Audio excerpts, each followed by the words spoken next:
You guys would think that I've done this enough that I wouldn't be making the mistakes that I was just making to start the show. Good morning, everybody. Welcome to another edition of the Bat Around. I'm your host, Paul Valley. Had our my company's Christmas party last night, and I think I'm still feeling the effects because I was hitting all the wrong buttons, forgot to hit go live. But thank you for bearing with me for those 30 seconds while I got my life sorted out. Welcome into the Bat Around. Today's show is brought to you by Royal Farms. Royal Farms world famous chicken is always fresh, never frozen. And right now you can get either a 10-piece dark or an 8-piece mix for just $15. Or you can get a 4-piece mix with Western fries and a biscuit for just $10. And in the morning, enjoy any size hot or iced coffee and a breakfast sandwich for just $5. Plus, have you tried their new baby cake hash browns? Stop into your neighborhood Royal Farms today. Welcome into the show, everybody. The Bat Around is going to be doing something a little bit different today because the winter meetings are beginning in earnest tomorrow in Dallas. And with that in mind, there's a lot of expectations, a lot of excitement, a lot of people waiting to see what the Orioles are going to do. And so because of that, instead of, doing a whole show where we just keep talking about, this, that, and the other, and maybe touching on the winter meetings here and there, what I've decided to do is bring in a multitude of guests throughout the show today. And so what we're going to do is we're going to start things off with Glenn Clark from Glenn Clark Radio at 10:05, followed by Ryan Blake, my former co-host on this iteration of the Bat Around at 10:15. Then my original co-host, Zack Goodman, will be joining us at 10:25, followed by Bob Phelan from the On the Verge podcast at 10:35. Dillon Atkinson, who has filled in very admirably a number of times, will be joining us at 10:45.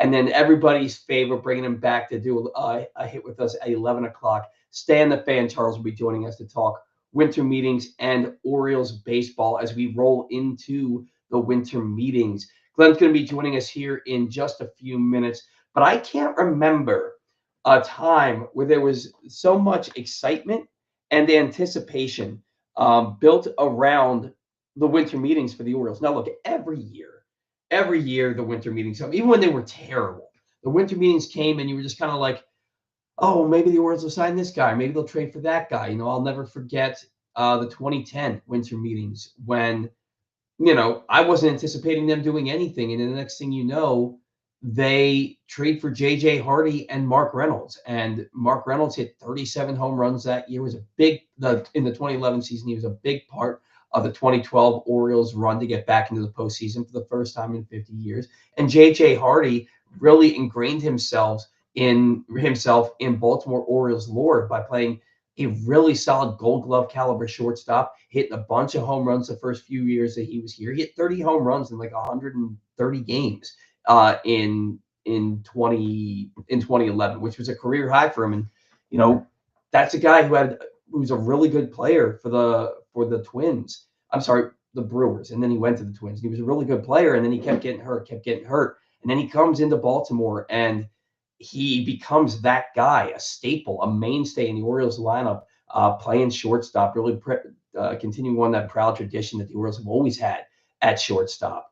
And those were two guys that we didn't anticipate the Orioles trading for at that winter meetings, and that's what they did. So this winter meetings, we're anticipating trades. We're anticipating signings. We don't know how they're going to add to this roster, but we know that they should and likely will add more than one player. They're going to add a few. I have to imagine there's holes in the bullpen. There's holes in the rotation. They need a right-handed power hitting outfielder to join the fray. And I want a guy who's going to play every day. And I know that that's not what the Orioles do. That's not what Brandon Hyde does. He loves his platoons. He loves his matching up. So I'm thinking maybe like a Tyler O'Neill. I don't know if the Orioles are going to be at the top of the market to get Teoscar Hernandez. I don't know that they want to swim in those waters for a guy like Hernandez, and I don't know that they're going to be able to outdo somebody like a team like the Dodgers who might want to bring him back.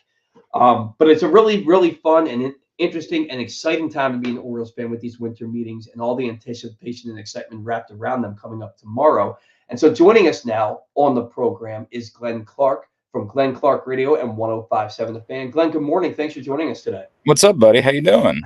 Good, man. How are you? You look wonderful today. I just got off the bike. I'm literally pausing. I'm upstairs in my palatial, what used to be my office. That's now like old. Here, I'll give you a tour. It's just toys. You're about to learn. Oh. Obviously in your life, you're going to understand this. This was my office once upon a time, and you can still see some like bobbleheads over there, Mm-hmm. remnants of when this was my domain and my place. And my exercise bike is still up here, and my elliptical still up here, which is nice. But the rest of it is now taken over by my children, and probably will be until they're, I don't know, 25 or so. I don't know when kids are able to move out at this point in the economy. So maybe till they're 40. This is what I have to look forward to. Oh, yeah, it's their room now. That's our living room, basically. Can we Nothing deal else with a in these tweet that you toys. sent yesterday? I don't know if you deleted it or not. I'm trying to find it because no. I have to talk to you about this. Because I know the point that you're trying to make, and it's a good point. But the example that you used is objectively awful. All right. Now, when did I send this tweet? Because I This was was at my 17 company's hours house. ago. 17 I hours was ago, at. you were retweeting a tweet about perhaps the Orioles being in on Sean Manaea, right? And you Mhm. said, see the part where it says, quote, if that fails, unquote. Might as well say when that fails, unquote, because nobody expects Baltimore to do what it takes. You're talking about Corbin Burns. Settling Mhm. for Sean Manaea is like settling for Anna Kendrick when you could have had Sydney Sweeney or whatever the male version of this is. Now, listen to me. I know what you're trying to say, but this is where you're wrong. We would drink broken glass to be with Anna Kendrick. This is not a good comparison. This is I I know don't. what you no. Every man on the face of the planet would crawl through broken glass to spend an evening with Anna Kendrick. You're trying to go war on Anna Kendrick is nonsense. It's nuts. I think that we're taking this the wrong way because No, I think Sean. I know the point you're trying to make. I get it. I truly get it. Anna Kendrick is just not the right example for this. I don't know, man. Everybody sees. I think personality wise, I think that she's incredible, and I If think you're that trying to pretend like Kendrick isn't objectively objective, like she my is God. attractive. I'm not a big fan of the nose.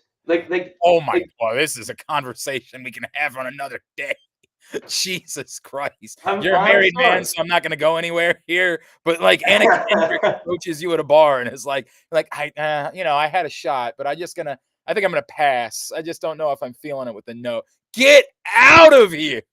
It's like I will admit it's like Jason Alexander in Shallow Hal when he can't be with he has a tail, but yet he can't be with a woman whose second toe is longer than her big toe. I also Oh have an issue with that. God, And man. I I gotta know that I'm channeling my inner Jason this is Alexander this is here, rough. This is rough, but dude. That's rough. What's going on with you, buddy? you not too much, man. Not too much. We had our big company holiday party yesterday. That was a lot of fun. I sent that tweet whilst at that holiday party, so you can kind of see where my head was at. And I think I just wanted the world to know that I'm not on the same page as them when it comes to Anna Kendrick. Maybe that's what it Dude, that's a hell of an admission to make in front of God and everybody, right? Like to just be was. out here saying, like, no thanks, I'm too good for Anna Kendrick. Jesus. Well, when you put Don't get it me that wrong. way, You're a it's so. handsome man and all, Paul, but Christ. I'm not saying I'm too good for Anna Kendrick. I'm just saying she's fine. Oh, Sean Mania is fine. she's more than fine. You have a problem, sir. You I have a might. problem. I might. Well, I appreciate you bringing levity to the show because I don't know how much levity we're going to have with these winter meetings. Glenn, what is your gut telling you about how these winter meetings are going to go I, for the Baltimore Orioles? my gut tells me that we're gonna overreact. Like that's the first thing that my gut tells me. I'm in a weird place because the winter meetings on the whole have been more of a dud in the last 10 years or so than we remember them being in like the aughts. Uh, Hmm. Stan and I actually used to go broadcast in the winter meetings every year, and there was one year where like the only significant thing that happened at the winter meetings was like Rich Hill signed with his eighth team or something like that. So I can't. I feel I worry that like the winter meetings come and go, the Orioles don't do anything significant, and our reaction is it's same old Orioles. When the truth is that Hmm. like the math says that this tends to linger for a little bit longer before something happens. Now, I talked about this week a couple times on the show. there is a consternation that exists within this fan base that goes beyond just needing to improve the team. Like, they need to improve the team. Mhm. Like, we start with that. As of this moment, they weren't good enough last year, and the roster currently isn't as good as last year's roster was. Because at Correct. the moment, you don't have Corbin Burns, you don't have Anthony Santander.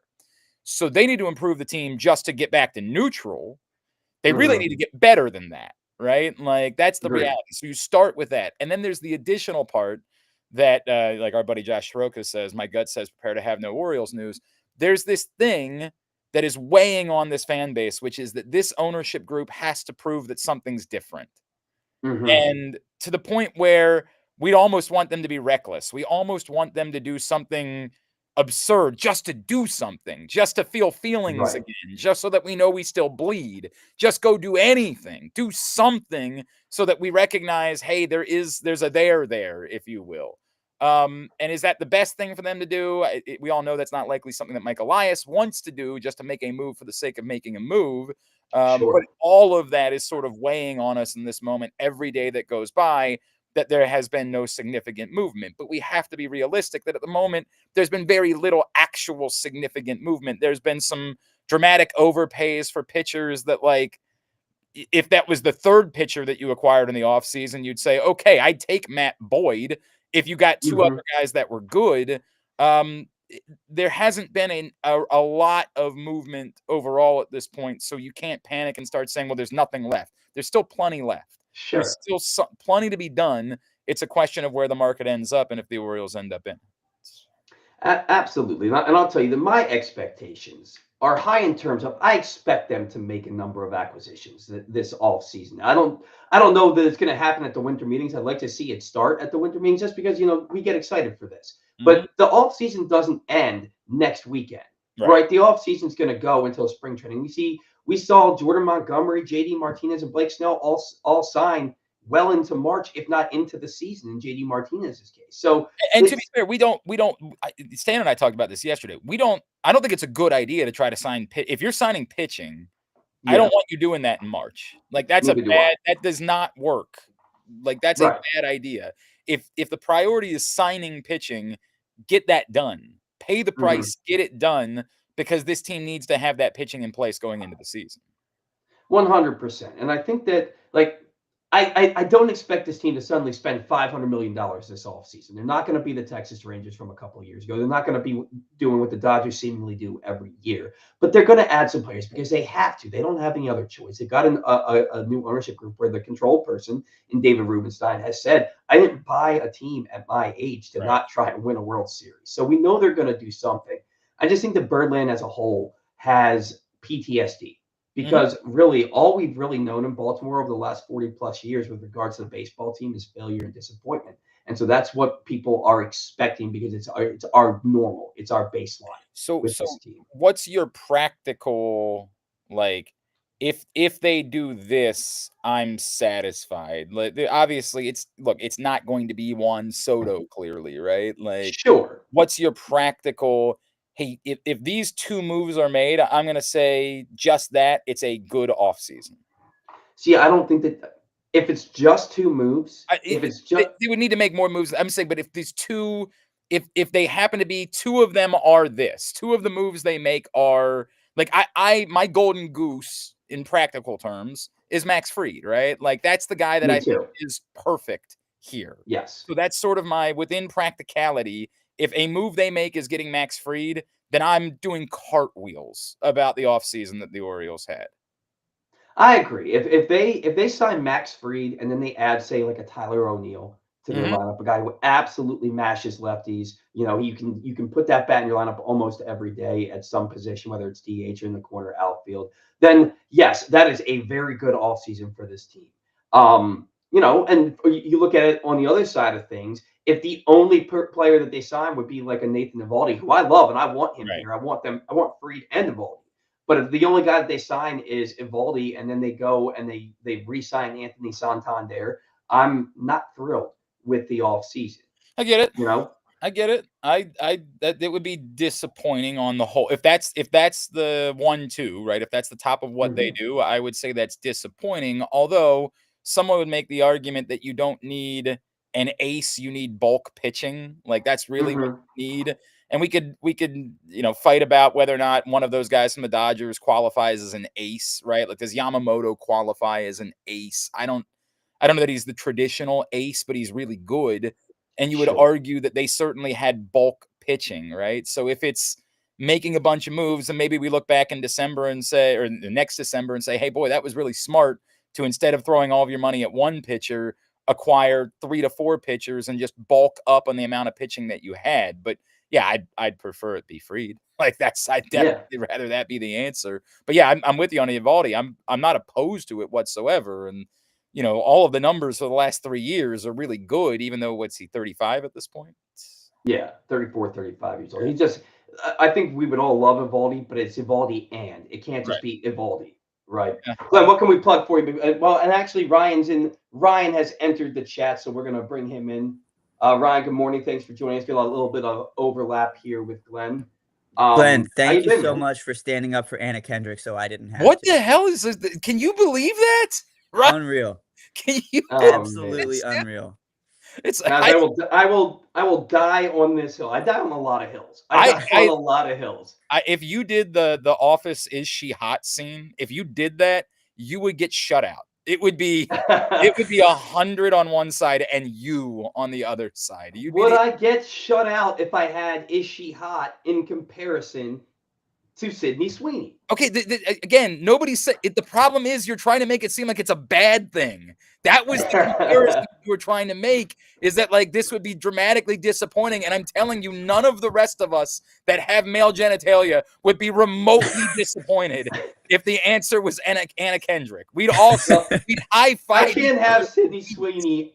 I guess my consolation prize will Oh be man, Anna Kendrick. man, Okay. I can't believe Glenn, it. what can we plug for you before we get out of here? Hey, I'm doing a charity bowl pick'em for a Helping Up mission, and it's very simple. It's $20 to get in. Half the money goes to the winner. Half the money goes for us to purchase toiletries and underwear for the people trying to pick their lives up at Helping Up missions. So if you would consider getting in, it's Glenn Clark on Venmo, Glenn Clark 180 on PayPal, and Glenn Clark Radio on Cash App. Just shoot me a note. Said, hey, sent you $20. We'll get you the link to get in. You could win. The goal is $350 because if we get the 350 combined with everything else we've done, we've raised $3,000 for Helping Up mission, and that would be tremendous. So if 35, and really I think I need 30 because I get it. Nobody's thinking about it. The bowls haven't even been announced yet, but I need 30 people to get in, and then we'll have a $350 grand prize for the winner, and we'll have $350 to give the Helping Up mission. So please hit me up, Glenn Clark Radio on Cash App, Glenn Clark on Venmo, Glenn Clark 180 on PayPal. I appreciate it.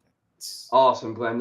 If you don't get something from me by the end of the day, hit me up because it just means Oh, you're the man. You've I'm always gonna been say very thank you. good to what we do. We appreciate that, buddy. Yeah, for sure. Thank you for joining the show, man. We'll talk soon. All right. Paul, good to see you. Ryan, do you want to do a duet? Baby, it's cold outside before we leave. You want to do a little? Wasn't that song canceled? I I don't believe know it was. Oh, it was strongly canceled. It couldn't be more rapey. It couldn't. All right, boys. Oh man, Appreciate you. appreciate you, man. Be well, Thank Glenn. you. Well, that was Glenn Clark, famous from Glenn Clark Radio and from Glenn and Rita or Rita and Glenn on 105.7 The Fan. I want to remind you, if you missed anything from Glenn Clark Radio this week, including Dan Duquette, Torrey Smith, Fox Sports legend Chris Myers, and more, you can find them all right now in the Glenn Clark Radio Week in Review feature at PressBoxOnline.com, and watch or listen to GCR every Monday through Friday at 10 a.m. at PressBoxOnline.com/radio or right here on Facebook and YouTube. Ryan, awesome to see you, man. Congrats on knowing that you're having, you know the sex? Did we announce that? We're having a baby girl Having a in baby May. girl. Congratulations. I'll tell you what, man. I wanted a boy. I wanted a boy. But as soon as my wife told me she was pregnant, I looked her dead in her eyes and I said, it's a girl. And I cannot imagine it being any other way. I love that little girl more than I've loved anything in my life, and it's not close. Apologies to my wife. I love my wife with everything I have, but that little girl is my absolute heart and soul. And your daughter is going to be the same, man. Biggest congratulations. Being a girl dad is just the coolest thing ever. Yeah, dude, I was in the same boat. I wanted a boy, but I couldn't be more jacked up to be a girl dad. Like every day that goes by gets more exciting, more anticipation for what's gonna happen. and I'm terrified, but I could not be more thrilled. We're so filled with joy. Yeah, man. Like seriously, the biggest congrats in the world. You're gonna love it. You're Thank you, man. absolutely going to love it. So, Ryan, what is your the reason that you're on here is because one, we love you, and two, winter meetings start tomorrow, and so there's a lot of excitement around this team and what they can and will do at the winter meetings and beyond. Now we want to remember that the offseason doesn't end on Thursday when the winter meetings conclude with that Rule 5 draft pick. I don't want the Orioles making a Rule 5 pick because I don't want to go back to those days. But Yeah. you You know don't what I want to mean? keep a Jason Garcia in your bullpen all season. It's Exactly, like things like exactly. that. Now, Anthony Santander was a Rule 5 pick. That one worked out pretty well. But I'm That's on board true. with you. I don't want to have the handcuff of needing to maintain a roster space for somebody or fake an injury for them for the duration of the season. I think we're past that. Yeah, no, I 100% agree with you. But Josh Soroka, my gut says prepare to have no Orioles news. I don't know if he realizes I'm rocking one of the shirts that he came up with. So thank you for the cool shirt, Josh. And like, look, Ryan, that's the thing. You go on the social media and you're going to see some Orioles fans like me who's like they're going to sign people. They're going to make some moves here. You also see a lot of Orioles fans who are sitting there saying show me. I don't believe that they're going to do anything until they do anything. If your gut, what is your gut telling you about how these winter meetings go for the Baltimore Orioles? My gut tells me that we are going to be moderately disappointed at the end of it. But I don't Mm-hmm. think, like you said, I don't think that means it's going to be a disappointing offseason. I think they're going to be heavily involved in talks, as they reportedly were with Blake Snell before he signed with the Dodgers. Surprise, surprise. But it's good to be in the mix for those kind of players. And the fact of the matter is, sure, we could be setting ourselves up for disappointment by gathering all this excitement for this new ownership group that might be willing to open their pockets to some kind of unlimited, you know, cash flow that they're willing to put out there. But we don't know that yet. We haven't had an opportunity to see them truly spend money. And so we don't know what's going to happen. And that's part of the excitement for me is, are we going to be surprised by this new ownership group? Are we going to find Mm-hmm. out that they're, you know, heavily involved and might even sign one or two really good starting pitchers, one or two really good outfielders? And it's that anticipation that has me cautiously optimistic, because we know they've got deep pockets. Are they going to open them is the question. I think they will at some point. Whether it's this week, I don't know. But what I Mm-hmm. do know is that Mike Elias and Sig Mejdal are going to be very heavily involved in discussions with a lot of players because they're covering their bases and they've been told, hey, we've got money to spend it on the right guys. Yeah, and exactly what you just said. They've said all the right things in this offseason. David Rubenstein, he said, look, I didn't buy a team at my age to not win a World Series. You know, he knows that his ownership of this team is probably 10, maybe 15 years if he's lucky, right? And he wants to win some championships. You don't spend that kind of money and buy your hometown team to not win. Mike Elias said that he's been given the financial wherewithal to do whatever he has to do to make this team better, to make this team a World Series contender. He's not saying it's lift off from here. He's saying I've been told that this is what I can do, right? So let's see what they're going to go out and do. You can't say those things and then not do anything. So I know in my heart of hearts they're going to go out and they're going to sign a couple of guys. I think they're going to sign 3 or 4 guys. They might not be guys at the top of the market, but you get me a Max Fried, Tyler O'Neill, on a Clay Holmes, and I'm sitting happy. Like I'm like a pig in the slop, man. Like Yeah. that's a really good off season, and you didn't go get the top guy at the market. You didn't get, Blake Snell or Corbin Burns, and you didn't get Teoscar Hernandez, but you got like that next guy, right? And I Hmm. think that's important to see from the Orioles. Now, the Orioles can go sign anybody, and it may not matter because we've seen the Dodgers getting richer, and we see teams like the Yankees, Mets, Blue Jays, Red Sox. They're all willing to spend big. Does it really? Do you have the mindset it doesn't really matter what the Orioles do because one of those teams is going to make it to that World Series? Or do you kind of have that mindset where it's like baseball is really that one sport where no matter how much money you pay, it's like what Earl Weaver said. It's the one sport where you've got to give the other team their chance. You've got to throw the ball over the plate and give the other team their chance. And on any given day, an Orioles team can go out there and beat an LA Dodgers team in a 7-game series. Is that kind of your mentality, or that it doesn't really matter? I wouldn't say it doesn't matter. Last season, last postseason was the first one in a while that felt like it was chalky, if that makes sense. Mm-hmm. It was predictable that we were going to end up with Dodgers Yankees, and we did, and it was predictable that the Dodgers were going to win, and they did. Um, so but before that, and we've talked about this on the show before. It was the Texas Rangers and the Arizona Diamondbacks. The Rangers won 90 games, the D-backs won 83. Mm-hmm. It wasn't, what you would expect to see. If you're good enough to get to the playoffs, which you can be even if you're not outspending the Dodgers or the Yankees or the Phillies or whoever, if you're good enough to make it to the playoffs, you're good enough to win the World Series.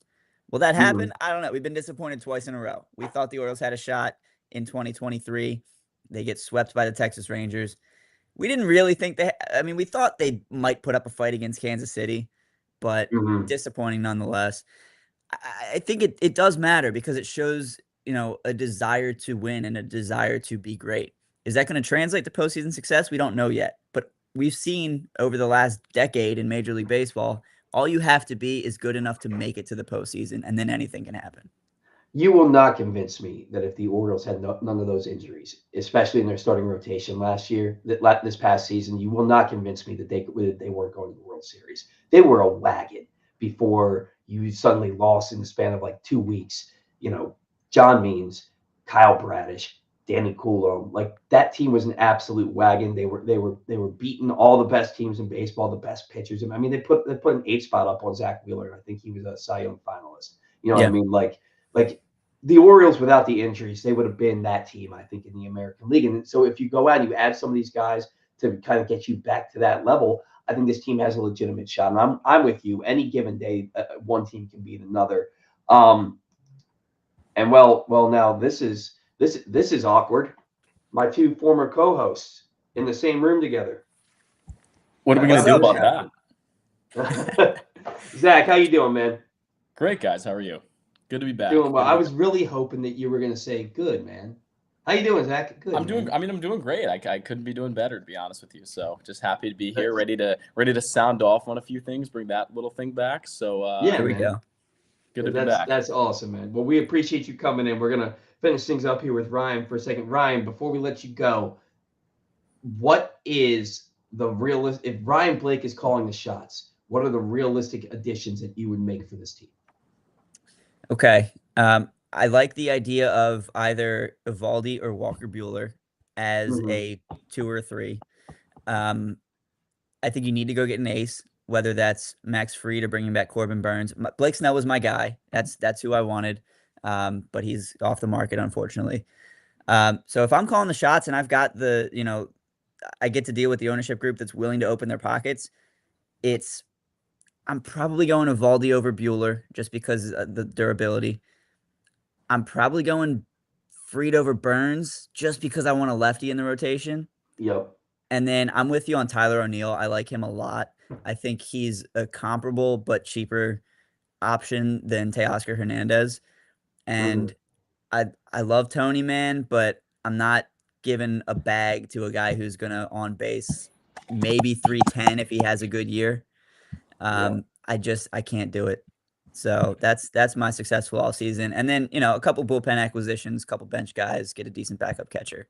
But look, I love Tony, and you can bring Tony back, and I won't be upset about it. But sure, I will be, because of the fact that that if Anthony Santander is on this team in 2025, he's hitting third or fourth. You know that, and that guy can't hit in the middle of your order. He can't. He's a 5 or a 6 hitter, and if you bring in Tyler O'Neill and you have Anthony Santander and Tyler O'Neill hits fourth and Santander hits fifth, I'm okay with that. But against lefties, I need Tyler O'Neill playing mainly against lefties. But I can't have Santander back with a 235 batting average, a 308 on base percentage. Trying to hit home runs on every pitch, going 0 for 11 with runners just on second and third. That's what he went this year with runners on second and third and less than 2 outs. He went 0 for 11. It was like, I need a guy who's going to put the ball in play more and who's going to get on base more. So, Ryan, congrats to you again, my friend. Can't wait for you to experience fatherhood. Hopefully we'll talk again before that happens. But thank you so much for coming back on the show and joining us today. Yeah, man. Thanks for having me. Always good to see you. You two enjoy each other's company, and Zach, try not to emaciate Paul for crapping on Anna Kendrick. Yeah, I'll do my best. I'll do my best. All right, fellas. Jeez, it's never ending. See you, man. Take That was Ryan Blake, my former co-host for this iteration of the Bat Around. My original co-host from the original Bat Around with Paul Valley when that started. Zack Goodman joining us today. Zack, good morning. Thanks for hopping on. You said you're doing great. I was hoping for I'm Zack and I'm Goodman. You know, that would have been cool. Yeah, I mean that would have worked maybe, but I'm doing great. Yeah, it's good to be back. Ready to talk about this stupid new rule that Manfred talked about. But I have a couple maybe original thoughts, probably not. But yeah, just happy to be back. Well, I'm glad you said that because one of our first comments of the day, will owners say no to Bob Manfred? I've never heard anybody call him Bob Manfred, but no, I sure. haven't heard that either. Well, will owners say no to Bob Manfred with his golden at bat? Will they stop him? I don't know. They didn't say. I don't know. They didn't say no when he destroyed dozens of minor league teams, including the Frederick Orioles team. That was the Frederick Keys. In fact, they said nothing. Didn't even thank the fans for supporting Frederick. That is a lot of like animosity there, a lot of vitriol. But let's talk about the golden at bat rule. And for those of you who don't know, Rob Manfred came out earlier this week and he said that the golden at bat rule is getting a lot of buzz within Major League Baseball. I just don't know how. And basically, it says that once a game, you can bat your best player, any player that you want, anytime, one time a game. So if it's the bottom of the ninth inning and your best hitter made the last out in the eighth, and he's not gonna come up in the ninth inning, and you're down by 2 runs, and there's 2 guys on, you can bat him. I think it would be the dumbest thing to happen to baseball. I think it ruins the sanctity of the game. It takes the purity out of the game. Zack, you really wanted to talk about this. Your thoughts on the golden rule? Well, first of all, I totally agree with what you just said. I think it really destroys, 100+ years of baseball history that we have all these statistics that have been exactly what they have been for as long as baseball has, been a Major League Baseball thing. I think that just destroys the sanctity of the game, as you said. But I do have maybe one original thought on it. Everyone's talking about this right now. All over social media, we're in December. It's not usually a time that anyone's really talking that much about baseball. It's obviously right before the winter meetings. The things are kind of slow right now. So I think that with everyone talking about it, Manfred has really drummed up a lot of discussion about Major League Baseball. You've got, it's on the major airways. Stephen A. Smith's talking about it, people like that. This is a good thing for baseball, for people to be talking about rules, for people to be talking about the game. So Manfred, maybe was looking just to drum up a little, publicity for Major League Baseball. And we spent 4 years, at least on our show, talking about how they've really managed to completely fail to market baseball and Major League Baseball. And look, if you do something like this in the offseason and you drum up publicity, that might not be the worst thing in the world. So I think that obviously this rule is not going to happen. I would say it's probably a 95% chance that this doesn't happen. But the 5% chance that it does is making a lot of people talk about it. Maybe that's good for the game. Well, and Glenn, who started the show with me today, he said in a tweet he said, this is so insanely stupid.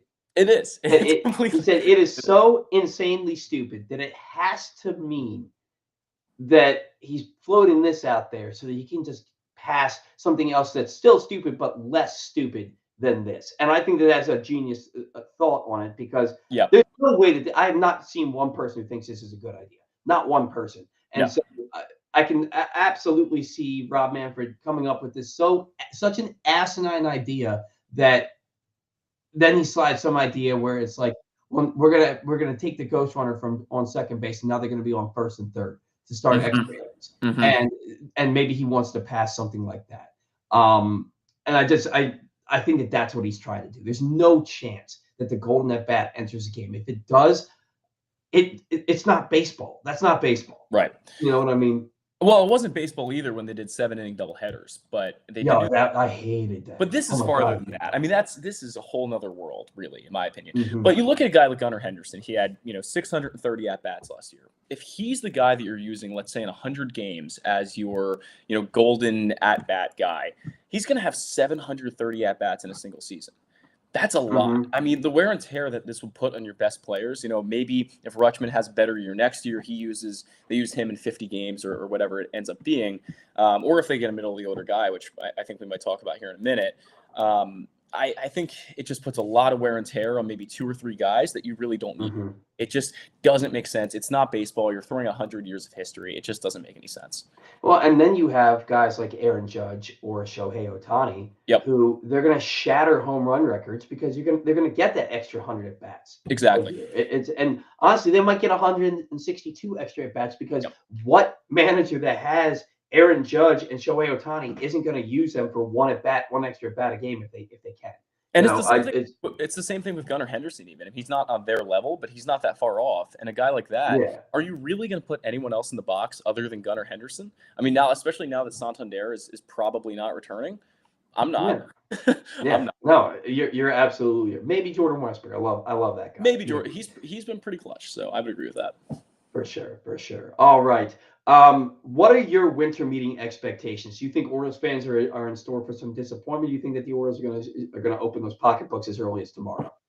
I just don't know if we have any evidence to say that would be the case. Obviously, Rubenstein came out and said we're going to do everything we can, and Elias has maybe been a little more reserved than the ownership group has been. But I think the Orioles are going to wait. I think they're going to make more plays maybe in January and into February a little bit. I don't think they're going to wait until spring training starts, but I certainly think that the winter meetings historically has been a little early for them to make too many big moves. They might make a couple minor league signings. Maybe they sign a guy to maybe a reliever to a major league deal, and Sure. maybe a small AAV deal, nothing crazy. But I think if we're looking towards the guys that I want to see, specifically a middle of the order bat, which we've been talking about for like 3 years, and the Orioles still have not done.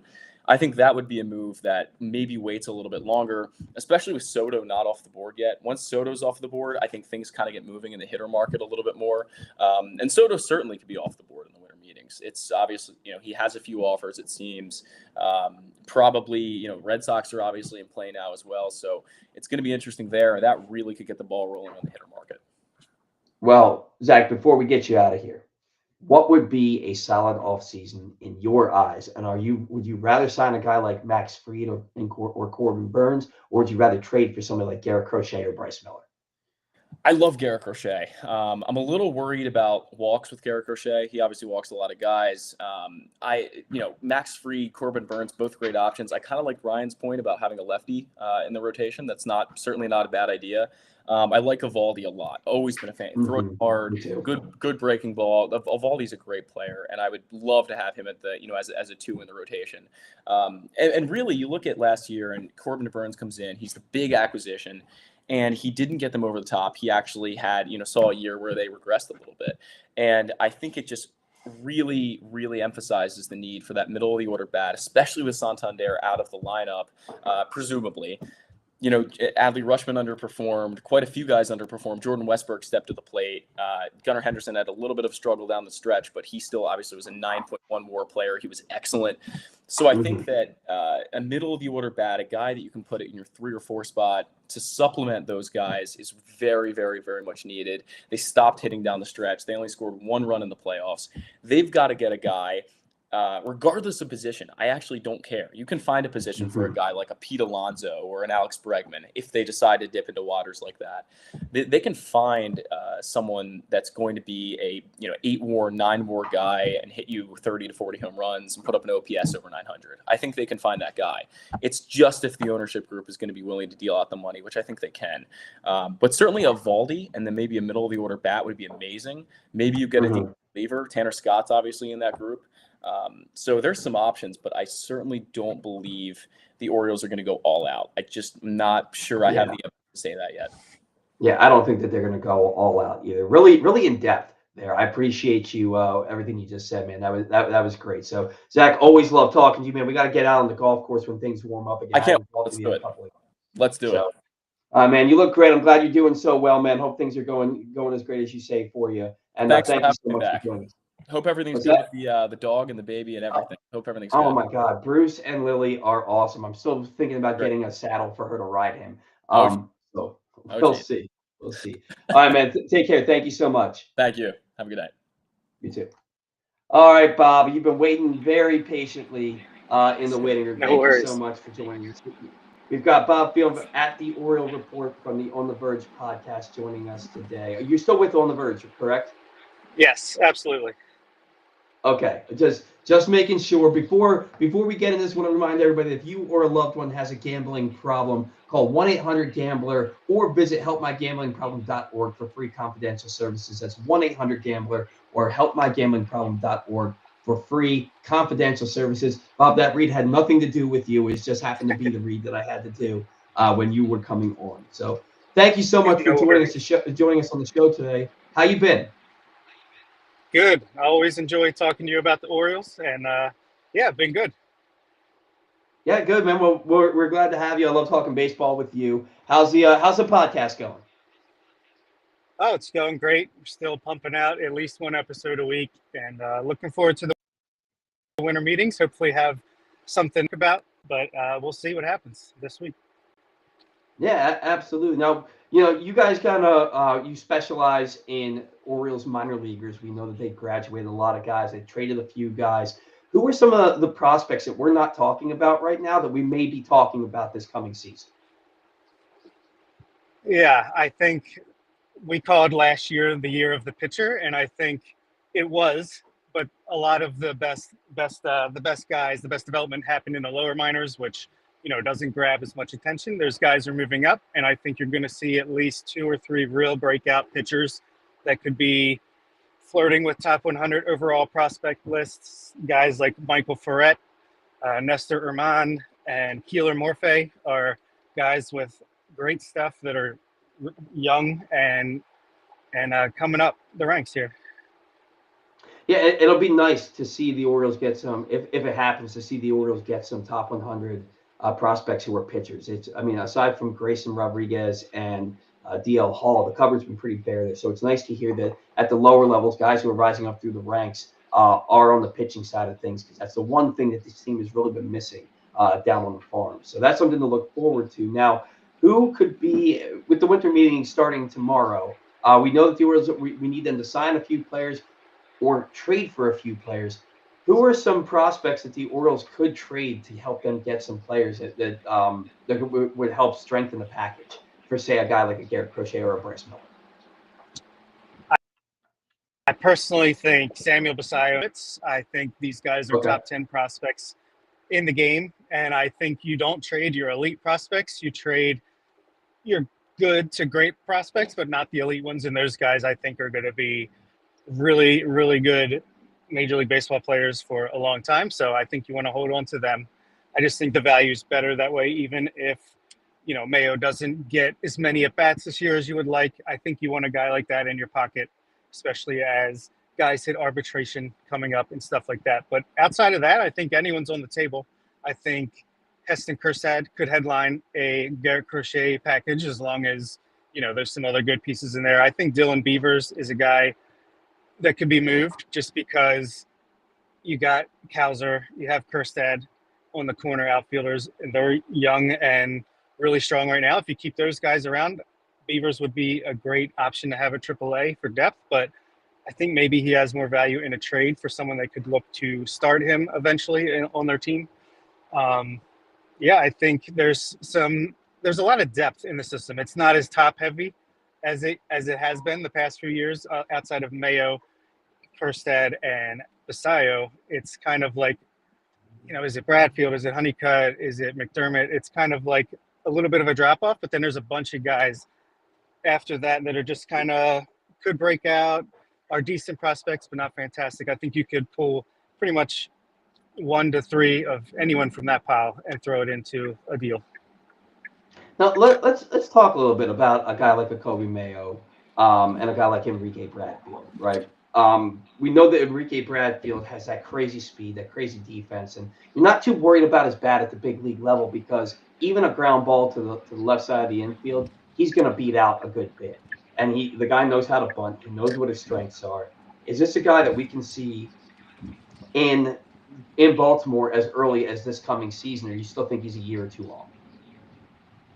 I think you could see him towards the end of this year, especially if the development continues. I thought he actually progressed pretty nicely last year. We just had John Mioli on our podcast this week, and he was talking a lot about how the organization, like, they're not worried about him hitting for more power. They just want him to hit the ball in the air a little bit more, where he can line drives instead of ground balls that he has to beat out, because defenses get better as you move up. So if he can hit the ball just over the infielder's head, maybe find some gaps, that's where his quote-unquote power will be. But if he continues that development and gets to AAA by midseason, maybe you see him in September as a guy who can come in for a defensive replacement, pinch runner, maybe get a few at-bats, and get him ready for on the playoff roster. If Jorge Mateo is not around, you need someone, with defense and speed. So could be an option there. But I think it's more likely that they're lining him up to at least try to be the Cedric Mullins replacement in 2026. Sure. I think that's more likely. Yeah, I think that makes the most sense if we're being honest about things. We've got Dillon Atkinson in the waiting room. He'll be on the show with us here in just a minute, talking with Bob Phelan from the On the Verge podcast. Bob, Kobe Mayo, you said that you think that he's an untouchable. He's a top 10 prospect in Major League Baseball right now, and I think that he's destined to play first base for the Baltimore Orioles. We do know the arbitration has been offered to Ryan Mountcastle, and we know that the option was picked up for Ryan O'Hearn. Did they pick those up because Brandon Hyde and Michael Elias 100% plan on doing that platoon again, especially since they've moved that left field wall in with as far as Ryan Mountcastle is concerned? Do you think that they're trade candidates? Because I think if you have a guy like Kobe Mayo who's got nothing left to prove at the minor league level, he needs to get some everyday playing time, and his position is going to be first base, in my opinion. What's the Orioles' plan for him? I think unless he has a terrible spring, he's going to make the opening day roster, because you want him eligible for that Rookie of the Year draft pick, which Colton Cowser got robbed of a couple weeks ago.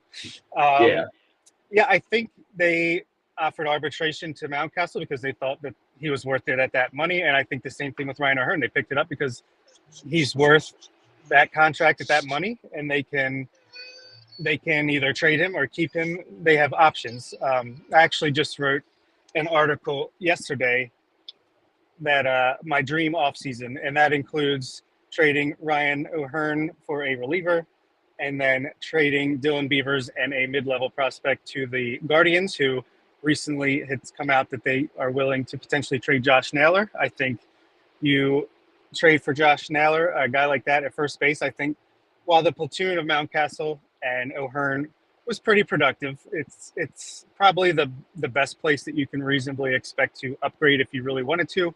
I do agree Mayo is going to be a part of that, but if between first base and DH and maybe even some right field, I think between Kjerstad, Naylor, and Mayo, and maybe Mountcastle plays a role, maybe he's traded as well.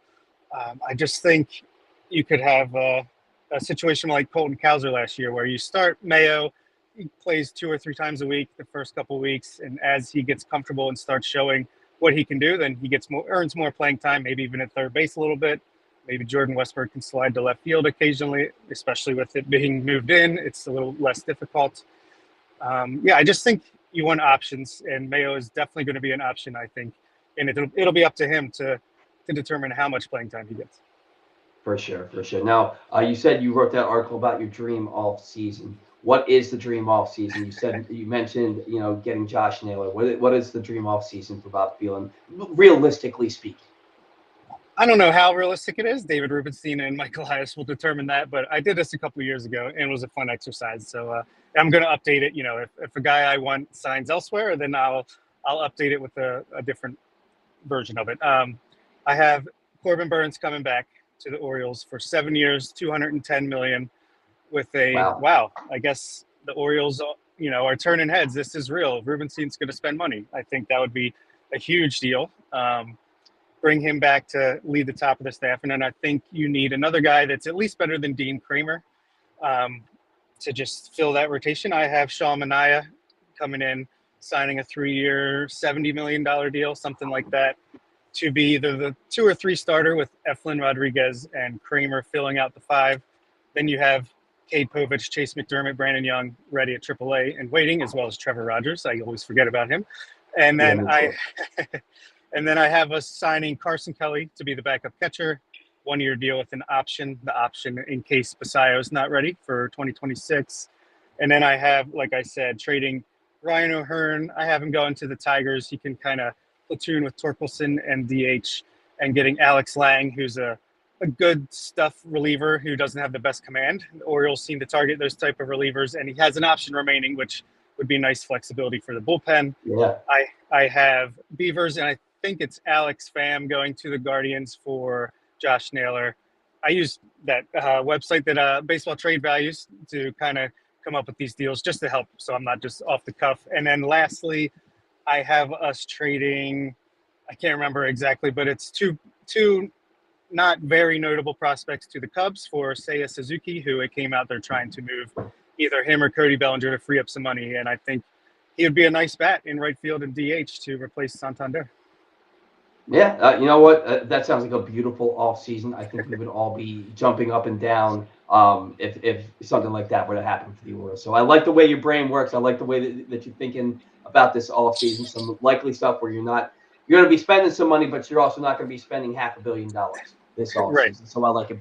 Bob, what can we plug for you before we get you out of here? Yeah, just check out Orioles on the Verge wherever you get your podcasts, and you can find us on YouTube and any social media website around. We're there. Just search us up, Orioles on the Verge. Awesome. Bob, always love talking baseball with you. We're going to get you back on the show here at some point this coming season. Thanks for taking time for us on Saturday morning. I know you got your kids in the back, so I appreciate it. Yeah, sorry about that. Yeah, I appreciate it, man. You're good. All right, man. Have a great day. Take care. All right, you too. That was Bob Phelan from the Orioles on the Verge podcast. Joining us in the waiting room is everybody's favorite Dillon Atkinson. Dillon, good morning. Rocking that beautiful beard along with that beautiful hat again, man. How you doing? I appreciate it, man. Thanks for having me on. And you don't have to lie to the people. I know I'm not everybody's favorite around here. People like you, man. People like you, man. You got smart baseball takes, so people like you. So maybe not everybody's favorite. Maybe that's reserved for me. I don't know. I appreciate it. We love having you on the show, man. I want to remind everybody that today's show is brought to you by Pressbox's latest print issue. We are in the final days for the current print issue of Pressbox before it makes way for our annual best of issue. On the cover, Brooks DeBose profiles the Baltimore-built duo of Julian Reese and Derek Queen. They've been dominating. As the former St. Francis teammates reunite in College Park with hopes of bringing Terps back to prominence. Also inside, meet college basketball players from every program around the state. You can find that print issue of Pressbox all throughout the region, including at 60 Royal Farms stores. And you can read it all at PressboxOnline.com. All right, Dillon. We're all excited because this is potentially going to be the most active offseason we've seen from the Baltimore Orioles in a really, really long time. It usually starts the foundations get laid for moves that you make at the GM meetings, but it really starts in earnest at the winter meetings, which begin in Dallas tomorrow. Tomorrow being Sunday, December 8th. Super excited about what the Orioles could and what the Orioles will do. In your mind, are Orioles fans being set up for disappointment? Because it feels like the winter meetings are the be-all, end-all. If they don't do something, they miss the boat. But we still have another 2 months of off-season before that's the actual case. It could be set up for disappointment. I mean, I don't know if you say anything recently about it, but I remember last offseason, Mike Elias kind of dismissed the idea that big splashes will happen at the winter meetings because he always says it's kind of more, it's similar to the GM meetings. Yes, it's a little bit later down the road, but even though that we're 2 months into this thing or a month into this thing, that there are still conversations that haven't been had yet, or that the foundation has just been laid for. So the winter meetings is kind of just that opportunity to be able to sit down face to face with a lot of these people and possibly iron out some more details, gauge interest a little bit more. It doesn't necessarily mean that someone's walking out of there with a deal, which if I remember correctly, I think the Orioles signed Craig Kimbrell last year in the winter meetings time. Am I correct on and that? It was the largest winter meetings contract given out by any team. Yeah, that's right. That's right. And it was pretty much the first winter meetings action that we've seen as Orioles fans and Hmm. pretty much ever, because we were so used to the past 5, 10 years prior. We're just walking away with our Anthony Santander, Ryan Flaherty, TJ McFarland Rule 5 draft picks. Hmm. And it was like the first day of the winter meetings that they made that signing, which got us excited. Like, oh, they're going to be doing stuff. And then the next move they made was trading for Corbin Burns in February. So Yep. we still have 2 months of off season after this week. And I do think that there's some fans who are going to be disappointed. I do think there's some fans that are going to be excited. And I think one of them could be Daniel Pitts. He says, why do so many people believe this new ownership will spend money? I realize they didn't officially take over completely until August, but we've seen no evidence of them spending money. Well, Daniel, the reason that we think they're going to spend money is because they said they are. I have to take them at their word, right? David Rubenstein said, I didn't buy a team at my age to not do everything I need to do to help this team win a World Series. Mike Elias, and I said it earlier in the show, came out and said, we have an ownership group that's giving us the financial wherewithal to do what we need to do to make this team a World Series contender. What does that mean? Read between the lines. It means we're going to go out and we're going to spend money. And as Glenn said it perfectly at the beginning of the show, Dillon, where he said they have to replace Corbin Burns and Anthony Santander just to get back to where they were last year. And then they have to get better because last year wasn't good enough. So they've got to make 2 signings right there just to get back to that playoff level, and then add to make them go from losing in the first round of the playoffs to being a World Series contender. With that in mind, Dillon, what do the Orioles need to add realistically for you to say this was a good offseason? Uh, for me to say it's a good offseason, first and foremost, you need an addition in the rotation, and ideally, you either want to bring back Corbin Burns, you want to bring in a Max Fried type or a Garrett Crochet. I know it's already been said probably by everybody who's hopped on this show so far, but some other guys that I'm even keeping an open mind to right now are a Sonny Gray, who the Cardinals Mm-hmm. have available right now. He's got 2 years left on his deal, worth $60 million total. So that Mm-hmm. might not be as much of a high price in a prospect package that you would have to pay if you're willing to take on his entire salary, or maybe you pay up a little bit more in the prospect if you want the Cardinals to cut a little bit of chunk off that salary for you. But he's a guy I'm also keeping in mind. He's shown that he can be a top of the rotation caliber pitcher in the past. He is up there in age a little bit, but he just had a very good season for the Cardinals at his mid 30s age, and he's still doing it at a high level. That's And coming off a Cy Young caliber season the year before that. absolutely, absolutely. And another guy I'm keeping my eye on is Sean Manaea.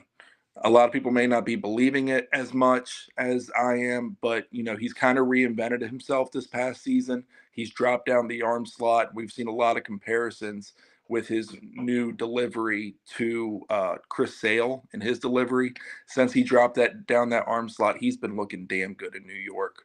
So with as much as Severino got from the A's, that 3-year, $67 million contract, I can't see that Manaea is going to sign for anything less than maybe a 3 for 70. But I think Sure. but with the adjustments that he's made and kind of transformed himself, I think he can prove to be a very solid, maybe number 2 starter in a rotation right now if he can keep this up moving forward. Whereas a lot of people more so see him as a number 3, high end number 4. I think he's a little bit better than that. So if that was a top pitcher that the Orioles were to get, I wouldn't be so disappointed as long as they went ahead and added another piece in that rotation. If they added a Walker Buehler and an Eovaldi on top of him. If they go and they get either a Burns or a Fried or a Crochet or a Gray, and the only thing else they do the rotation after that is maybe like a minor league deal with a spring training invite, I'm content with the rotation. I really am. Okay. So Yep. now you mentioned Evaldi. How huge, and Daniel Pitts wants to know, how huge is Evaldi's contract going to be after the A's sign Luis Severino for 3 years, $67 million? Now, Evaldi's in his mid-30s now. I don't know that he would get much more than $20 million a year if he even got that. What do you think a contract for Nathan Evaldi looks like, and will the Orioles be willing to go to that number to get him? I think you might be looking at a 2-year deal, maybe 2 years, $45 million. and possibly maybe with a third-year option out there possible for him. And I know with Eovaldi, he's had, I know it hasn't been recent, but he has had some years with injury struggles and stuff like that. And it was part of his contract in Texas as well, where maybe that's a vesting option instead of a straightforward club option. If he reaches a certain amount of innings, that third year is guaranteed. So I'm kind of in line with you, Paul. I think it's probably going to be somewhere in that $20 to $23 million range on an annual basis, probably in the 2 to 3 year range. Yeah, I don't think that he's getting much more than that. Just given where his age is, there's been a little bit of injury history there for him, but he has been a big game pitcher, winning 2 World Series championships, one in 2018 with the Red Sox and one in 2023 with the Texas Rangers. I also think the Orioles need to add some relief pitching. I think they need to add another bat. Daniel Pitts is telling me I didn't see this. Now I was at party all day yesterday, but I didn't see the Clay Holmes sign with the Mets yesterday for 3 years, $38 million. That was a guy I wanted to. Now, do the Orioles turn their attention to a Tanner Scott? Is he going to cost them too much money? How do they address that bullpen? I'm not sure they're going to pay up too much on relief help, if I'm being honest. We've seen time and time again, not only with the Elias regime, but also back to the Duquette days and everything, and even a little bit dabbling in with the McPhail era, where the Orioles have always found a way to build good bullpens off the waiver wire, small trades and everything like that. Remember when the Orioles first traded for Danny Coulomb from the Twins? Mm-hmm. And we were all like, what the hell is this guy doing here? And then he turned out to be the best left-handed reliever for the Orioles the next 2 seasons. So things kind of work out that way a little funny. Yanier Cano was a throw-in on a trade with the Twins, ended up being one of the better setup man that the Orioles could have. They do look pretty good on the back end right now, in my opinion, where you have Felix Bautista. You hope everything can go well. He can stay healthy. You have Cano back there. You have Sir Anthony Dominguez. And I do expect good things from Gregory Soto this season. So I think that we're going to see more lower key moves where they like to target these high velocity, good stuff pitchers who maybe have a command issue or whatever it may be, and they kind of bring him into the lab and they go, we're going to make you good, and I also think that they have a decent amount of back end starter depth. I know Bob mentioned earlier, you have the Cade Poviches at the back end, the Albert Suarezes, the Trevor Rogers, the Chase McDermotts. It wouldn't surprise me at all to see Chase McDermott become a very good reliever for the Orioles in 2025. There might not be enough room in that rotation for him to squeeze in. He's got good velocity. He's got some good stuff. I could see them dial him down into a 1 or 2 inning role and just let him eat. Yeah. They've got these arms. They're not going to have enough room in their rotation for all of them. They're young guys. A lot of guys cut their teeth in the big leagues in the bullpen before becoming starters. So I can see that being a realistic option. We do know that people expected to get started tomorrow. But if it doesn't mean that the offseason's over. They still have 2 months left until spring training after that. Dillon, love having you on the show, man. I'm glad you could join us today. Thank you so much for taking time. I know with a couple of kids at home, you're busy on Saturday morning, so I appreciate you making time for us today. No, appreciate it, Paul. Thanks, man. Absolutely, man. Take care. Yep, you too. That was Dillon Atkinson, who's joined us on the show a number of times to co-host with me. Always love his takes on baseball, and he seems to have his mind wrapped around some really good ideas for how the Orioles are going to improve this roster, whether it's from within or from outside of the organization remains to be seen, but some good ideas there from Dillon Atkinson. Today's show brought to you by County Sports Zone. Find every score from every high school sporting event all year long at countysports.zone. Proudly sponsored by your local Toyota dealer and buyatoyota.com. Joining us now on the program, the founder of the Bat Around. So happy to have him with us today. He is Stan the Fan. Charles, Stan, good morning. How are you today? Good morning, Paul. It's been a while. How you been? It's been a while. I've been doing well. How are you doing? How's the wife doing? How's that baby? Oh, she is absolutely incredible. I picked her up from my mom's house this morning after I had my holiday my company holiday party last night, and just the happiest little girl that you'll ever want to meet. And just like, she melts my heart every time I look into those crystal blue eyes. She is amazing. Thank you for Well, asking. that's the important stuff. All this Yep. other stuff is background. Yeah, exactly. The priorities are first and foremost wife and daughter. You are 100% correct there, Stan. So Stan, I wanted to have you on the show today because I wanted to get your take on what your expectations are for the Orioles beginning with the winter meetings tomorrow. I can't remember a time where there's been this much anticipation, excitement, and also apprehension around the winter meetings when it comes to the Baltimore Orioles. What is your gut telling you we're going to see from this team maybe as early as tomorrow? Well, Paul, I'm a little older than you. I'm going to be 73 years old on January 6th, and I've been going to winter baseball meetings since the mid 80s. Always anticipated, forget just the Orioles, just always go there anticipating all hell to break loose. And 9 out of 10 times, all hell doesn't really break loose. You sit Right. there and you just keep hearing rumors and you keep hearing, then there's, podium signings of mid-level free agents. I was there when Barry Bonds signed with the Giants and all that. So, big stuff does happen. I was there the year that the Mets signed Brett Saberhagen, and they made like 3 or 4 major moves. I think that was the year they signed Bonilla, and it didn't pan out. But anyway, to get more to the point of your question, I'm sure that Mike Elias is not leaving any stone unturned. I think I'm amazed at reading the negativity by Oriole fans, that we're going to come home with, 2 bits of dust and balls and bats. This organization is poised to spend money, but Mike Elias isn't going to just spend money for the sake of spending money. I think, Right. and Paul, you've been around long enough now to realize this. Whatever we go into the winter meetings projecting, and I'm not talking about heavy duty analysts, I'm talking about fans that are smart fans. I thought we could get somebody like Yusei Kikuchi for like 3 years at like 17 a year. So he's like 20 or 21. Severino's 20 or 21. So the the the dollars keep getting larger and larger. Yep. I don't think they're scared off by it, but they want to do something that makes some sense. And the problem with starting pitching is you look at teams now. One of the newest trends, Paul, is what the Yankees did 3 years ago with Michael King.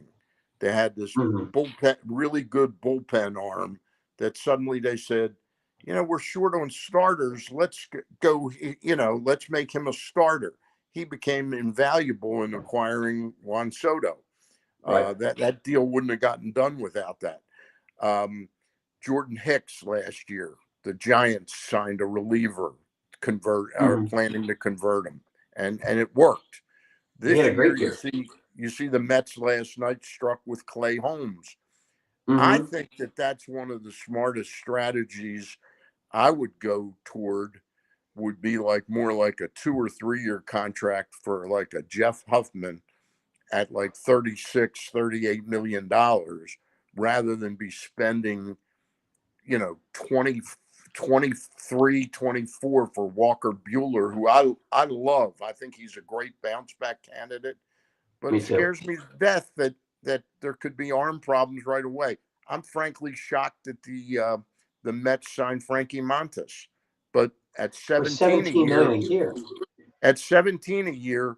he's probably not a bad bet. Look what Shane Bieber got from the Guardians.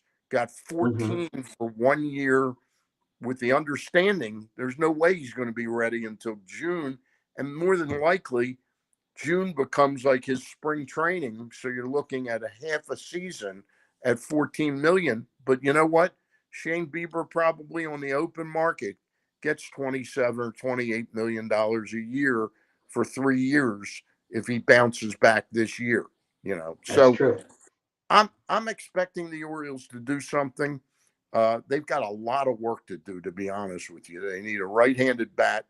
I also, Paul, if you watch the evolution of the game right now and what's going on with starting pitching, and then I'll let you get a word in edgewise. I'm sorry.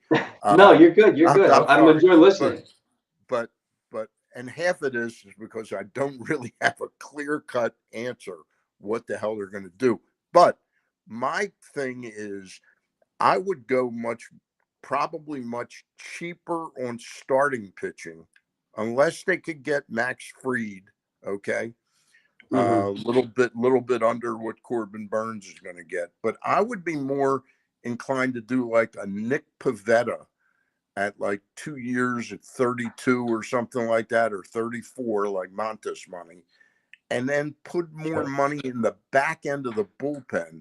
Because if you look at what the Dodgers did last year, and we can't compare our offense to the Dodgers, you know, with Betts and Ohtani, but if you catch my drift, they did it because they had like 7 or 8 deep in that bullpen that they had access to. Daniel Hudson was coming back off of IL. You know, I'd get much stronger at the back end and go with more sensible alternatives in starting pitching. That doesn't mean if it's announced tomorrow that we sign Corbin Burns or Max Fried or Walker Buehler that I won't be happy. But I think smarter is sprinkling the money around.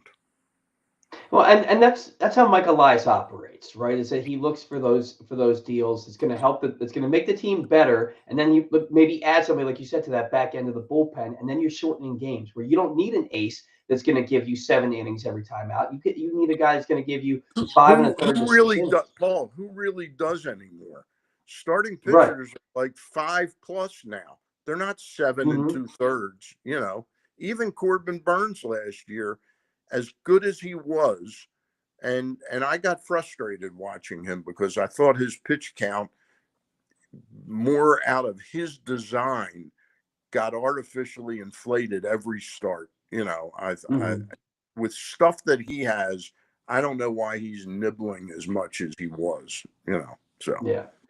Yeah, and I would get frustrated watching Burns too, because he'd be cruising along and all of a sudden it's the 5th inning and he gives up that big 2 or 3 run homer and you're like, you were cruising. Where did this come from? You also saw a guy who was your ace who's looking to cash in, and he didn't have a scoreless start until September. yeah, And I think your ace has to give you a little bit more than that. But you know what? What he did in September, what he did in the postseason is enough to say you coming back here, I'm all for it. yeah. Now now, as far as a right-handed bat, because I believe that this team needs a right-handed bat, and I believe they need somebody to hit in the middle of the order. I think that they are missing a right-handed power bat. Who do you think fits that profile? We hear the name Teoscar Hernandez a lot. I don't know that the Orioles are playing at the top of that market. In your mind, what's a good right-handed bat that the Orioles could bring in at a relatively decent price? Boy, I've looked and looked and looked. I mean, the most perfect guy to me is going to be unavailable. I think is that guy from the A's, Brent Rooker, would Brent be Rooker. I would an love to have Brent absolutely Rooker. fabulous pickup. I think Christian Walker. You know how little I appreciate Ryan Mountcastle. I mean, he's Yeah, just not for me. He's not the guy I want in that lineup.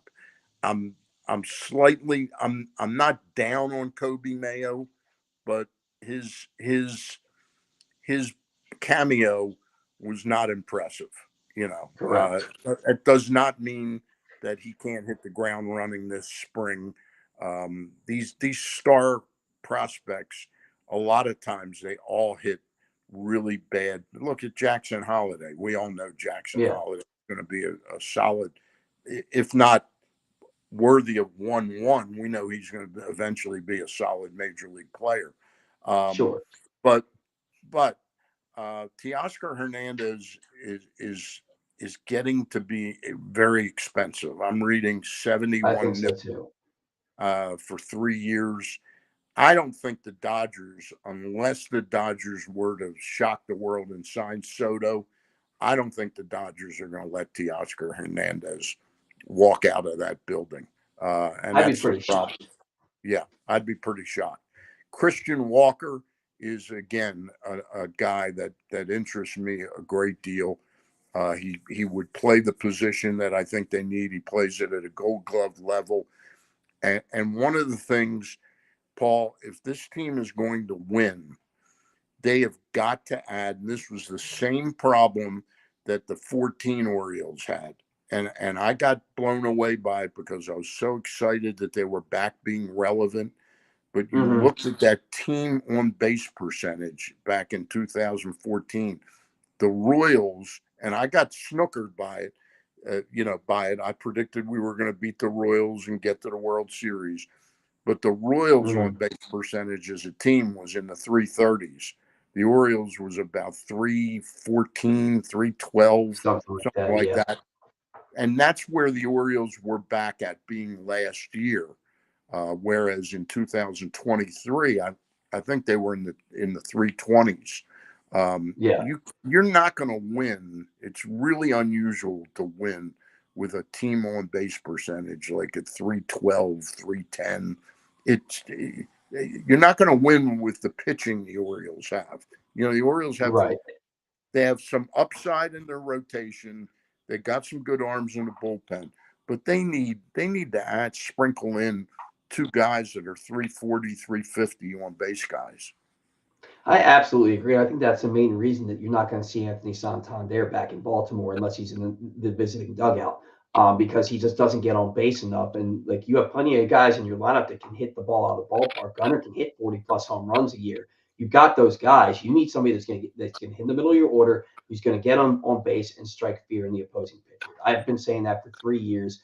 I've been very outspoken about it. I think now is the time to do it. And I got to tell you, Stan, I'm not a big fan of platooning at multiple positions. If you're going to platoon in the outfield, that's one thing. But I think you need an everyday first baseman who can hit both righties and lefties and put the ball out of the ballpark. We saw Ryan O'Hearn and Ryan Mountcastle combined for like 6 home runs from the beginning of June on. We just didn't see them hit a lot of home runs and produce. O'Hearn might as well take out an oven mitt with him to first base because he's not a great defensive first baseman. That's the one thing that Mountcastle has over him. And I really love the idea of bringing in Christian Walker because he hits 30 home runs a year and he plays Gold Glove defense. I think that's a perfect guy to bring into Baltimore. But then you have that issue. And he's on base. He gets on base. 345, 355 on base percentage guy. Yeah, but you have the problem where you have both Ryan Mountcastle and Ryan O'Hearn under contract. So I think that, if they're not traded, they probably don't focus on first base, even though I think that they should. So, Stan, your viewers probably are tired of hearing this story. I go back to 1986, Paul. It was Earl Weaver's second year back. He had come back to manage the Orioles the second half, like in June of '85. And from June '85 to the end of the year, his two best offensive players, aside from Ripken and Murray, but they were were Mike Young, a switch-hitting outfielder, who hit 28 home runs and knocked in 85 runs that year, and a little pudgy third baseman catcher named Floyd Rayford, who hit 306 and really was just a super player that year. Well, the 86 starts, and I'm on the radio every night. And one night Weaver comes over to me, and, we had a pretty good relationship. And he strolls over to me and he goes, I can cuss on here, right? A little bit. Can I? Oh, yeah, a little. Yeah, a little bit. He says, "You really think I give a shit what Murray and Ripken are hitting?" It's like around May the 10th or something like that, and both of them are off to really bad starts. And he goes, "Do you really think I heard you last night?" He goes, "You really think I'm worried?" He goes, "They've done it before, and they'll do it again." He goes, "The two guys you ought to be worried about are those two guys." And he points over to Mike Young and Floyd Rayford. And they did nothing ever again, for the Orioles or anyone else. And Ryan O'Hearn, I'm not suggesting he's he's done. But his last 2/3 of last year, that's all I kept seeing was Mike Young and Floyd Rayford. I mean, he Yeah. just was not the same player after about June 15th last year. The hard contact wasn't there, you know.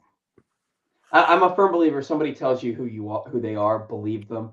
And I think we've seen enough from Ryan O'Hearn's career to kind of know who he is, and what he did in 2023 and what he did the first half of 2024 is to be commended. But we know that that's the peak of what Ryan O'Hearn is going to do for you. And I've been outspoken about it to the point where Ryan O'Hearn blocked me on social media. I wasn't tagging him, but he saw his name in my tweets enough that he blocked me.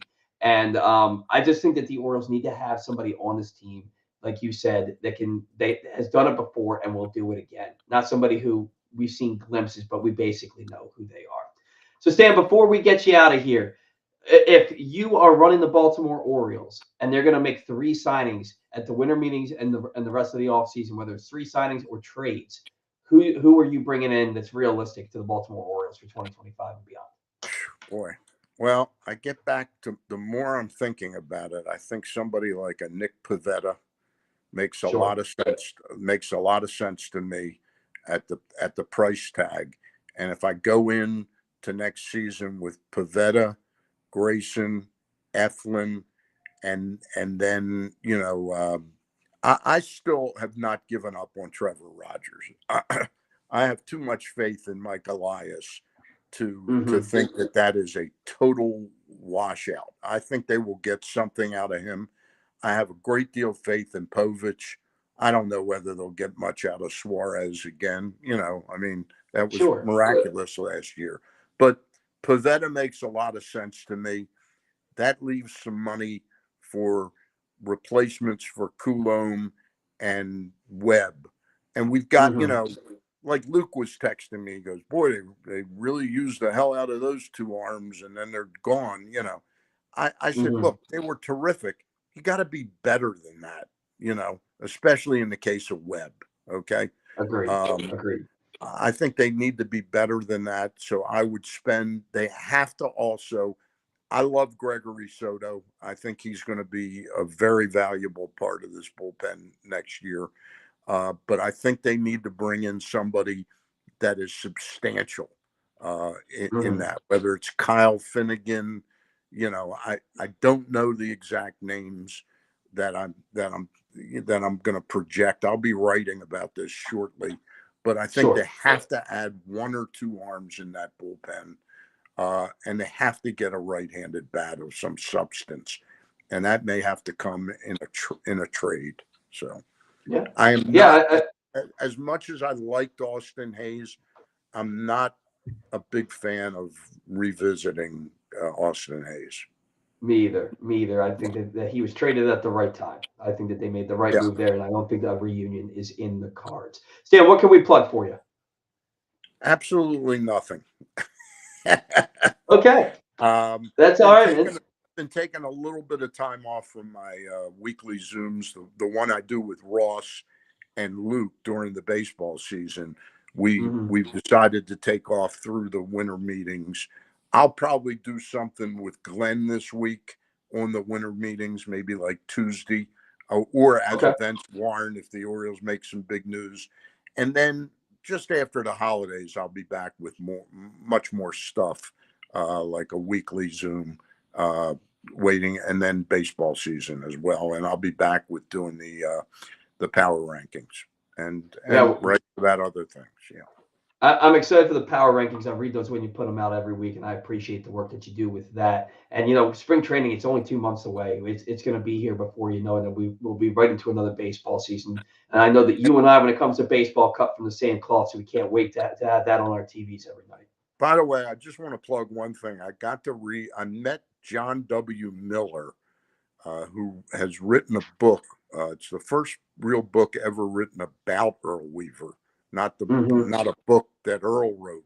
Earl co-wrote a book called "It's What You Learn After You Know It All That Counts." But his book, John W. Miller's book, he's a Wall Street Journal writer and has written for many magazines. It's called The Last Manager, I got to read an early copy of it.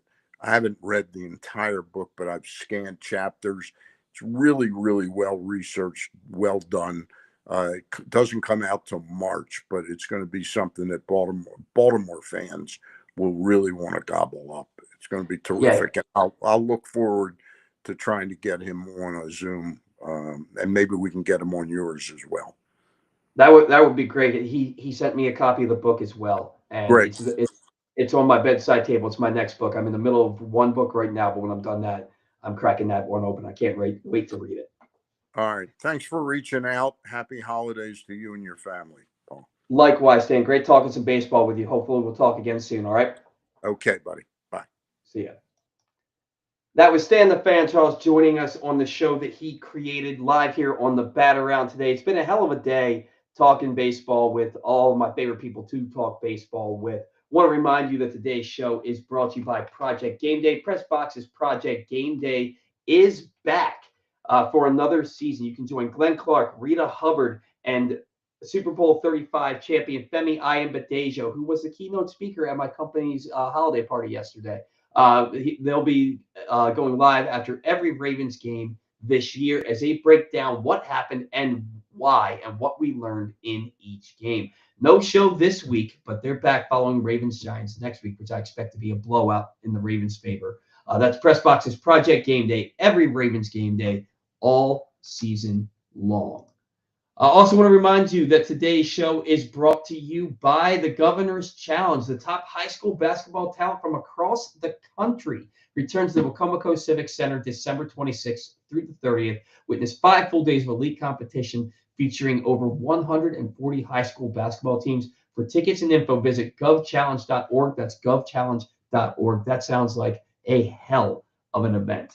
All right, winding things down here on the Bat Around today. Special thanks to everybody who joined us on the show today. We want to get to some viewer interaction here, which we're going to do right now.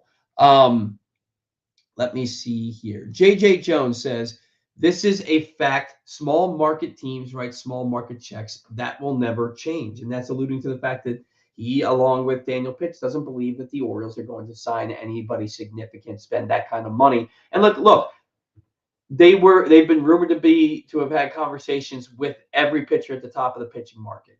Maybe they come away with Burns again, or they come away with Fried, or maybe they get a couple guys like a Walker Buehler and a Nathan Eovaldi. They're going to sign players. They have to. They're not going to say, well, we're losing Burns, we're losing Santander, we're good with the roster that we have. They have no choice but to bring players in. Who those players are, what they look like, I have no idea. I'd like to think I have a pretty good idea of the people that they're targeting, who I think they should be targeting, but I don't really know.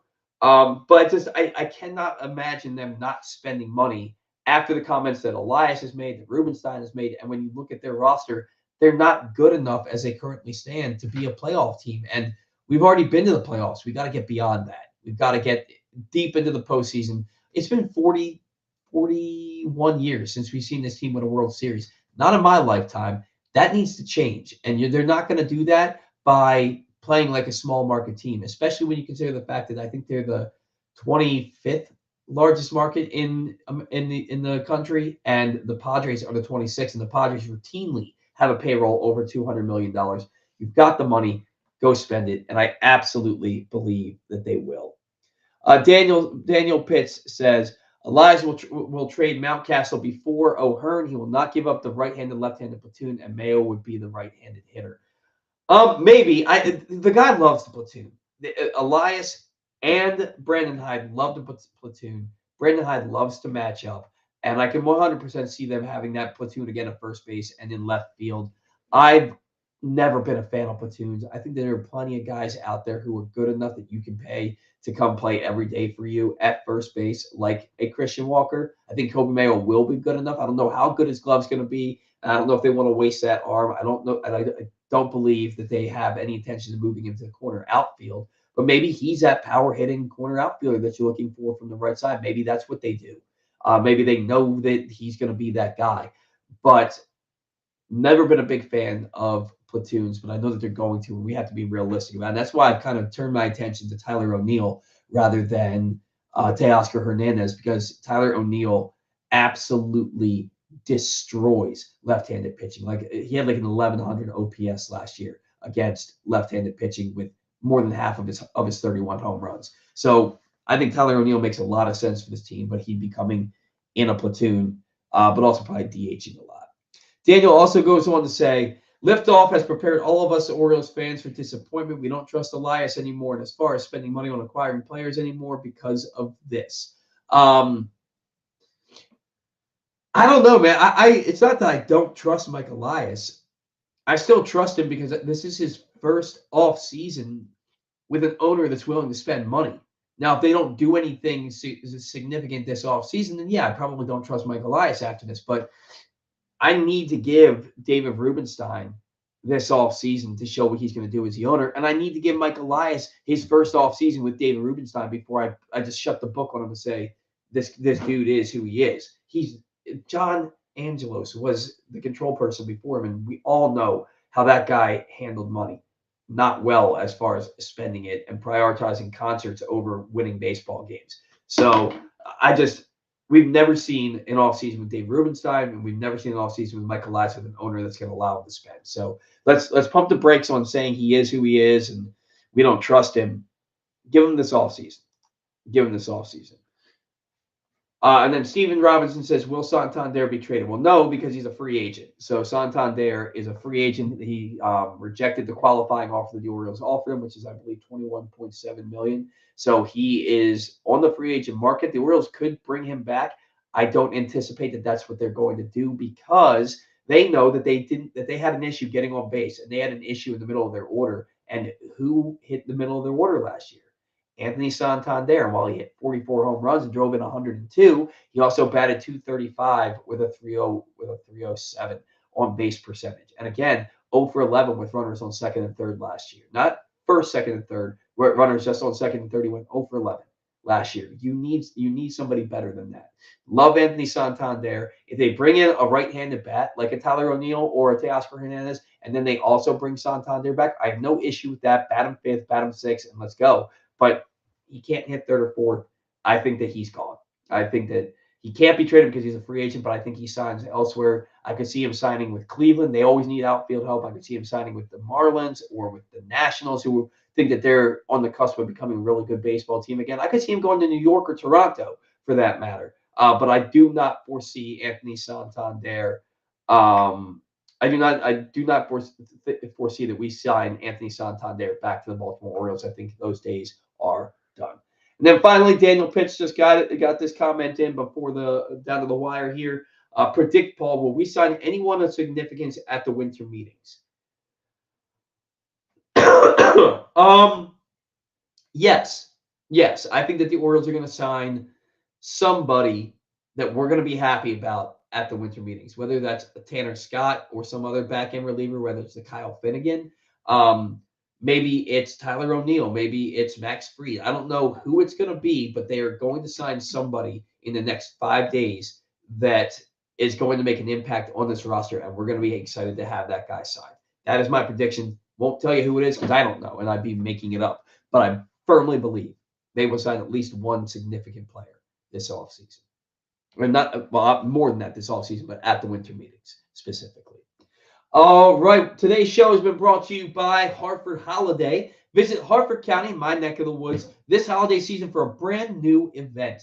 You'll feel like you stepped into a holiday movie. Hartford Holidays is overflowing with the spirit of the holiday season, and you'll be amazed by the jaw-dropping light displays, thrilled by a visit to Santa's workshop, and have the holiday time of your life with sleigh rides, a special vendor village, s'mores making stations, and so much more. It's a holiday-led experience, new at Ripken Stadium. Fridays, Saturdays, and Sundays started yesterday, December 6th. It goes through December 22nd, again on Fridays, Saturdays, and Sundays. For ticket information, head to visithartford.com. That's visithartford.com.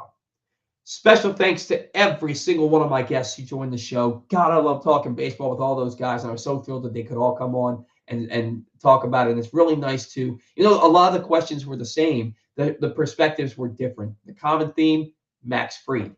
That is the guy that I think that the Orioles should be targeting first and foremost for their rotation. That's been the common theme of most of the conversations today, and with good reason. Hopefully that's a significant signing that I'm predicting for the winter meetings. Thank you to all of my guests for coming on the show. It was amazing talking with all of you. Glenn, you got to start it out on the right foot. What an amazing segment you did for us. Amazing segment by everybody. Thanks again, Glenn Clark, Bob Phelan, Zack Goodman, Ryan Blake, Dillon Atkinson, and Stan the Fan. Charles, you all were phenomenal. Thank you to all the people that watch and listen every week and for all of your interaction. Without our sponsors, we don't have a show. Without our viewers, our fans, our listeners, we do not have a show. So thank you so much for sticking with us every week, even when we take a little bit of a hiatus every now and again. And again, thank you to our sponsors as well for being a big part of our show. Until next week, see ya!